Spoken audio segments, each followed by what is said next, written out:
Hola, ¿qué tal?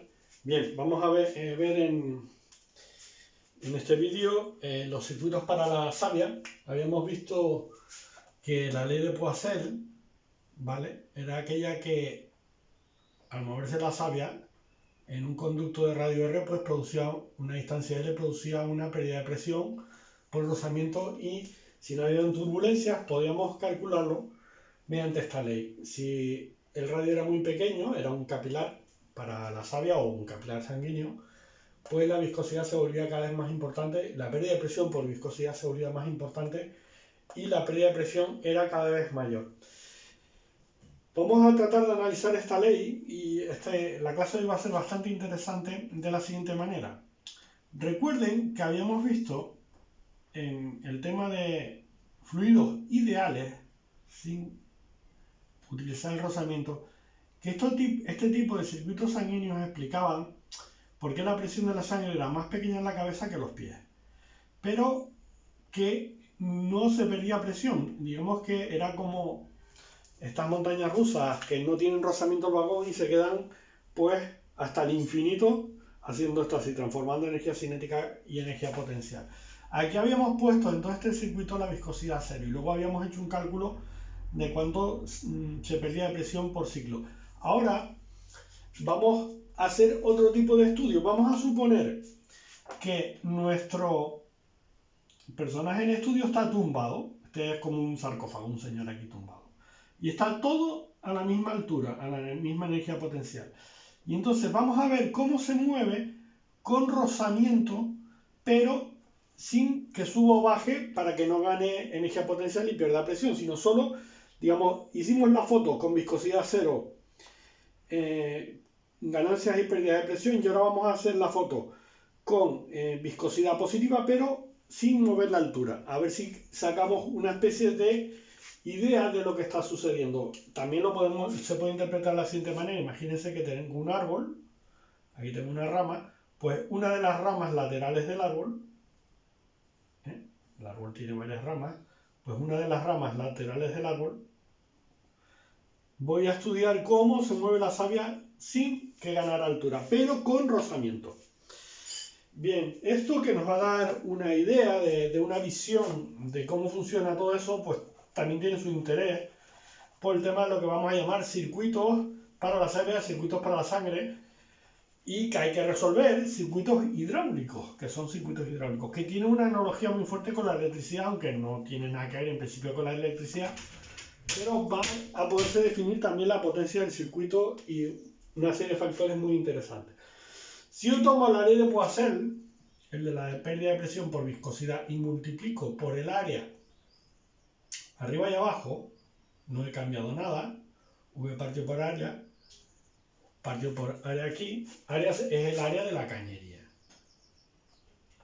el área de la sección de la cañería. Bien, yo sé que V por A es una cosa que voy a llamar caudal.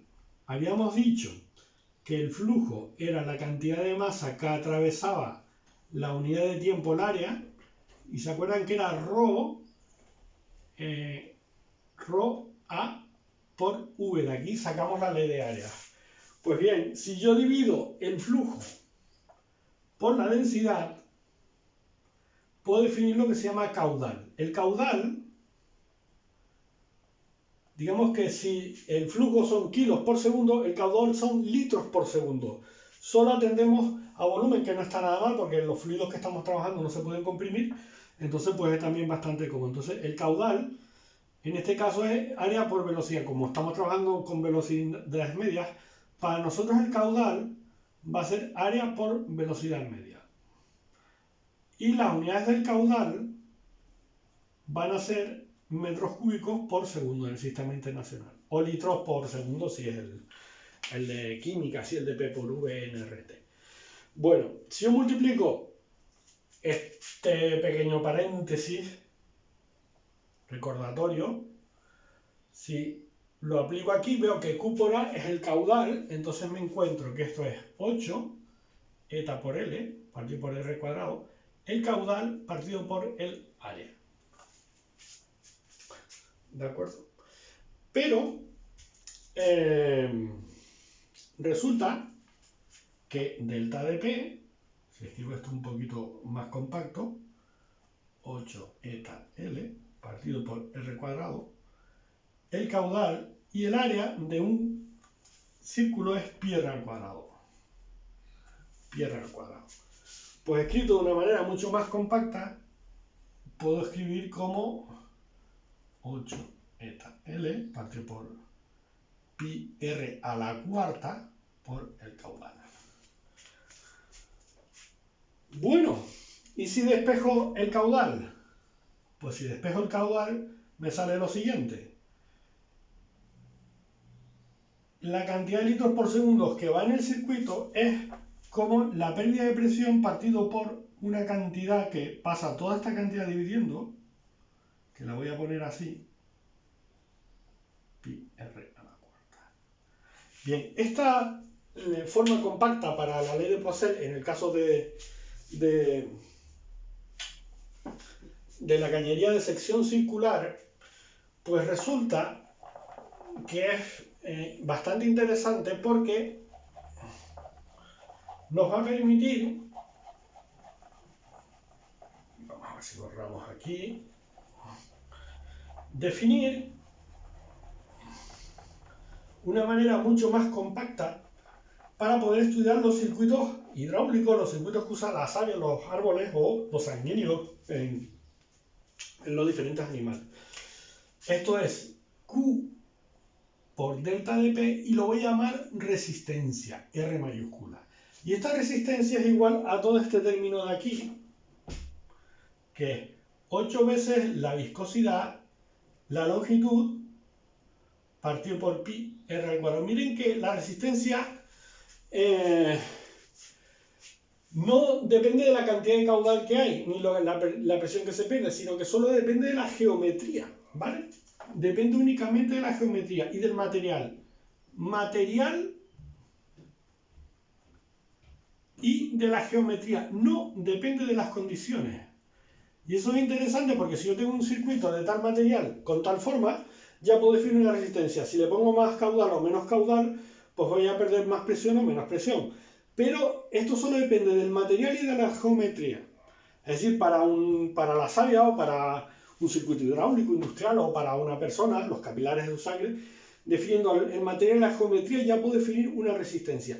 Y esta ley, es decir, R solo depende de material, vamos a ponerlo así para que quede mejor, coma, y de la geometría.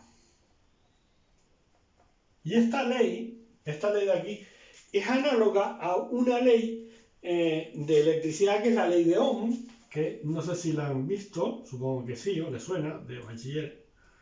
Nosotros no tenemos electricidad este año, lo teníamos antes, pero con estos ajustes del curso, pues lo hemos tenido que quitar del temario, lo estamos ofertando para trabajo de fin de grado, y que es muy interesante porque tratábamos el tema del transporte eléctrico en los axones de las neuronas, que yo cuando acabé con ustedes allí a finales de mayo, igual subo vídeos porque tengo alumnos haciendo telemáticamente trabajo de fin de grado, que también tengo que atender, que no ha dado tiempo a hacerlo en laboratorio, pero que tenemos algunos trabajos para medir, que saben que están en el campo virtual, para medir el transporte eléctrico en axones de neuronas y modelizar este tipo de cosas, que también está muy bien. Bueno, la ley de Ohm dice que la intensidad es igual a la diferencia de potencial partido por la resistencia. Esto no es volumen, es la diferencia de potencial. Digamos, en un circuito eléctrico, si esto es una pila, V, pues le coloco una resistencia. Esto que estoy dibujando puede ser pues una bombilla perfectamente, conectada a una resistencia en ohmios.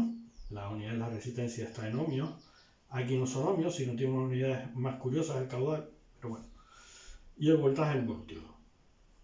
Y la intensidad en amperios.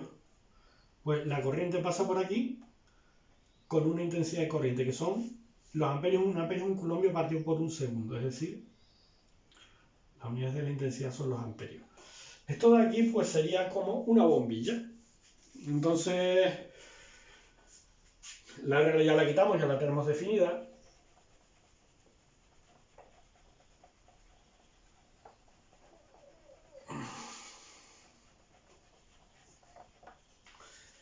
Para una bombilla, conectada, pues sería sencillamente un filamento conectada pues, a un sistema con una tapa y a una pila. Entonces, esta resistencia eléctrica es la que emite luz y calor a costa de gastar la diferencia potencial que genera la pila. Pero esta sería la pila y esta es la resistencia eléctrica, ¿vale? Este sería el circuito de una bombilla. Entonces, la intensidad de corriente, el número de electrones por segundo que van a salir, va a ser igual a el voltaje aplicado partido por la resistencia. Pues aquí el número de metros cúbicos por segundo que van a salir va a ser igual a la presión aplicada partido por la resistencia. ¿Ven que es totalmente análoga a la ley de Ohm? Bien, es totalmente análoga y podemos producir una analogía perfectamente. De hecho, la analogía a la hora de diseñar los circuitos hidráulicos para la savia o para calcularlos o para pues una persona que hay que implantarle parte de sus venas y arterias, ponérselas con una prótesis y hay que calcularle el circuito equivalente, la pérdida de presión por viscosidad, que eso hay que hacerlo, pues se usa exactamente este tipo de álgebra que se usa para los circuitos eléctricos. Es decir, lo vamos a poner de una manera cómoda. Un árbol que tenga la savia y que la tenga que subir para arriba, ¿vale? Y luego la vuelve a captar. O una persona que había dibujado antes con el corazón, para nosotros es la bomba es la fuente de aquí. Vamos a quitarle la V porque no vamos a usar V, sino vamos a llamar delta de P. Se establece una diferencia de presión que es un empuje para el líquido. Sube, pasa por un capilar que tiene una resistencia R y luego vuelve. Miren que esto es un sistema real, que la resistencia es el rozamiento. Y este sería el paso por el capilar. Bien, pues para nosotros el caudal, que son los metros cúbicos por segundo que emite, que van por los capilares de la savia o por los capilares sanguíneos, son igual a la presión aplicada partido por la resistencia. De alguna manera, aunque este análogo no es del todo bueno, porque fíjense que estamos diciendo que, he dicho al principio de la clase que el ser humano estaba tumbado o la planta tomamos una rama paralela al suelo para no tener en cuenta la pérdida de presión por energía potencial, solo la de rozamiento, que es lo que vamos a estudiar ahora.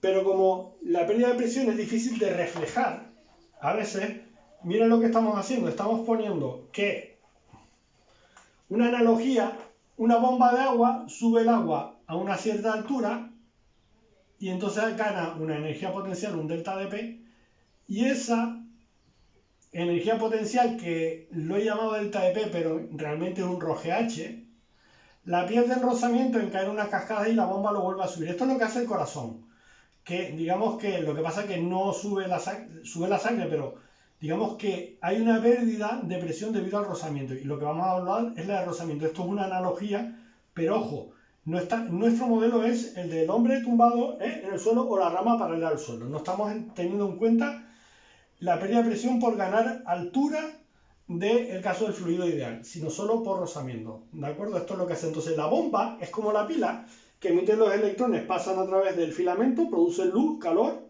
vuelven y la pila los vuelve a lanzar a otra velocidad. Pues la bomba hace lo mismo. La bomba de la ósmosis de las raíces de las sabias del árbol, que lanza la savia para arriba, o la bomba del corazón.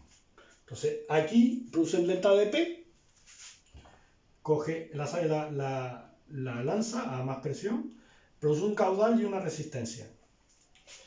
Bien, pues si con esta analogía de electricidad, pues me encuentro lo siguiente, que es bastante interesante.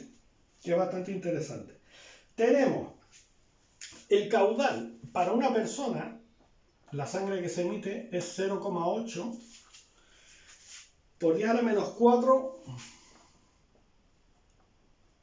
metros cúbicos por segundo. Es una cantidad pequeña, pero claro, es lo que emite el corazón. Miren que un metro cúbico sería un metro por un metro por un metro. Es una cantidad enorme de sangre para que algo la bombee durante un segundo. Entonces es del orden de la 10 milésima parte. Esto es lo que emite un corazón. Digamos que el corazón estaría aquí en la parte del delta de P. Vamos a dibujarlo, si lo podemos dibujar, que no quede tampoco muy para que vean la analogía. analogía, a ponerla aquí, este sería el corazón, donde emite, y esto es un sistema para evaluar el rozamiento, y esto sería la R. Esta sería, o puede ser, en vez del corazón, puede ser la presión osmótica, la base de un árbol para que suba la savia. Aunque también sube por capilaridad, que veremos en las próximas semanas, pero bueno, vamos a hacerlo así por ahora. Bien, entonces esto es la cantidad de metros cúbicos por segundo que emite un corazón. Y la pérdida de presión cuando entra y sale del corazón suele ser alrededor de 0,12 atmósferas, que son pues 12.000 pascales, redondeando como siempre, 12.000 pascales. Miren que la presión los médicos la suelen medir como los ingenieros hidráulicos, lo llaman presión manométrica. Y si dice que tiene una presión 0,3, significa que es la presión que está por encima de la atmosférica. Si te dicen que tiene 0,3 atmósferas, la presión real es de 1,3 atmósferas. Mide la presión por encima. Siempre. Entonces también el aparato que usan los médicos para medir la presión del corazón es manométrico. Siempre salen unas cantidades pequeñas, pero lo que te está diciendo es que el corazón a un lado y a otro, la presión la sube 12.000 pascales, pero no está a 12.000 pascales, está a 100.000 pascales más 12.000 pascales. Está a 112.000 pascales realmente, a 1,12 atmósferas, la presión real de la sangre. Por eso al cortarnos sale la sangre, porque está más presión atmosférica y por eso sangramos. Bien, entonces si yo calculo, estos es datos reales para el ser humano, Si solo tuviera un capilar, el sistema circulatorio, la resistencia de dicho capilar sería los 12.000 pascales. Si voy a la fórmula de aquí, los 12.000 pascales partido por el caudal. 0,8 por 10 a la menos 4. Y esto sale 1,4 por 10 a la 8. Son una unidad un poco rara. Newton por segundo partido por metro, a ver si no he olvidado, a la quinta. Sí.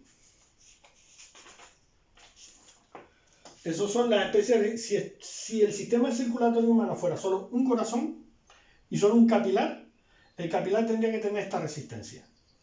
Repito, el ser humano tumbado en el suelo, no hay pérdidas de presión porque está de pie. Solo es el rozamiento lo que estamos evaluando. Este sería la diferencia de presión que produce un corazón humano y este sería el caudal de un corazón humano, el de la aorta, creo que. Bueno, está todo simplificado, pero bueno, para poder calcularlo. Bien, esto nos sale lo que es la resistencia. Pues bien, si yo defino la potencia, porque claro, el corazón es una bomba, una máquina energética. Si yo defino la potencia como el trabajo, ¿se acuerdan que vimos la definición de trabajo para energía? Partido por la unidad de tiempo. Pues resulta que el trabajo es fuerza por espacio, fuerza por d, la distancia que sea, partido por tiempo, pero el espacio partido por tiempo es la velocidad. Esto es igual a la fuerza por la velocidad media. Pero la diferencia de presión es fuerza partido por la unidad de área, ¿se acuerdan? ¿Se acuerdan? Que la fuerza partido por la unidad de área. Si sustituyo aquí, me encuentro que la potencia, y esto ya no hace falta,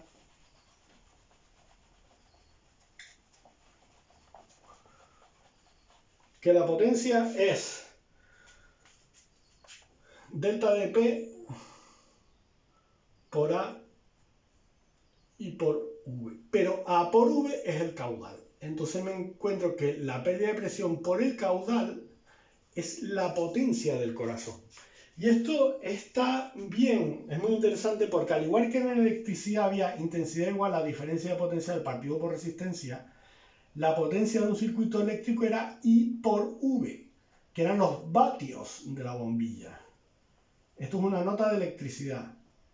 Pues miren que aquí ha salido algo totalmente análogo, que la intensidad de corriente eléctrica es el caudal y el voltaje es delta de P, entonces pues queda delta de P por Q. Si yo hago eso y calculo la potencia en vatios, porque esto está en vatios, que son julios partido por segundo, que es la unidad de potencia,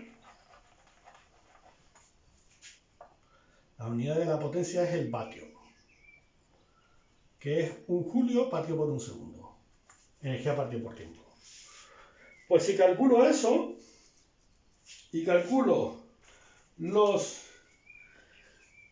12.000 pascales,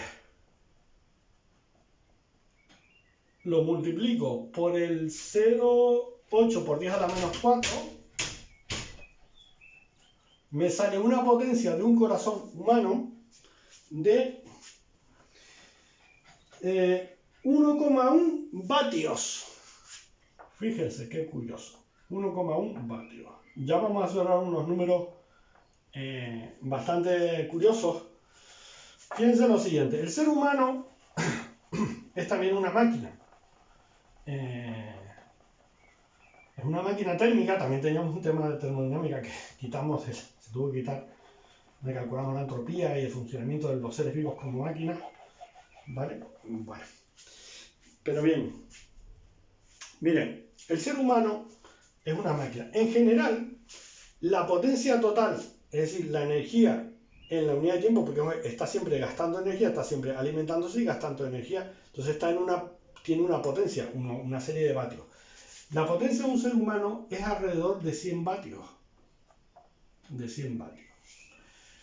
Es decir, es como, yo ahora no me aclaro mucho con esto porque las bombillas ahora son de estas con LED y tal, y ya no sé, pero antes, había una bombilla que era de 120 vatios, que era la más grande que se compraba, que la ponías en el salón y iluminaba todo el salón. Bien. Un ser humano normalmente tiene una potencia como esa bombilla. Lo que pasa es que tiene que estar siempre encendida, porque si la bombilla se apaga, está muerto, se muere. Tiene que estar siempre funcionando. Normalmente, dormido, va a 75 vatios y despierto a 120 vatios. Entonces, fíjense que si yo les preguntara energéticamente, ¿cuánto gasta el corazón? Todo el mundo pensaría que el gasto del corazón es mucha energía. Pues no es tanto, es 1,1 vatios. El corazón, y esto es interesante, gasta 1,1 vatios, es como el 1% de la energía nuestra. Tenemos que tener energía para metabolismo, para reacciones químicas, para respiración, para muchas cosas. El corazón solo gasta el 1%. Y en carrera, el ser humano se pone a 200 vatios. Es decir, fíjense, alguien que no se le deja dormir y se le mantiene corriendo día y noche, energéticamente colapsa. Se muere, no puede. ¿Vale? O sea, ya ni alimentándose podría, porque estamos hechos para estar como una bombilla de salón a 100 vatios, pero permanentemente encendida. Es nuestro gasto energético. Los sistemas biológicos se pueden estudiar también desde el punto de vista de la energía. No energía de esta de vibraciones positivas, no, digo energía de vatios y de julios, ¿de acuerdo? Como una máquina que funciona. Fíjense que en carrera no podíamos soportar y colapsamos. Fíjense que una bombilla de estas de 120 vatios que te mantenía una habitación caliente, y es que eso se nota, si tú hace frío, metes una persona en un salón, pero metes 20 personas y al rato estás cómodo, te puedes quitar la chaqueta. Porque las personas han elevado la temperatura de la habitación, porque cada uno de nosotros somos como una bombilla de 120 vatios permanentemente encendida energéticamente. De esos 120 vatios, un vatio se gasta en el corazón, en los latidos, para vencer toda la resistencia de los capilares y toda la viscosidad, que es un movimiento interno que tiene que hacer permanentemente. Bueno, venga.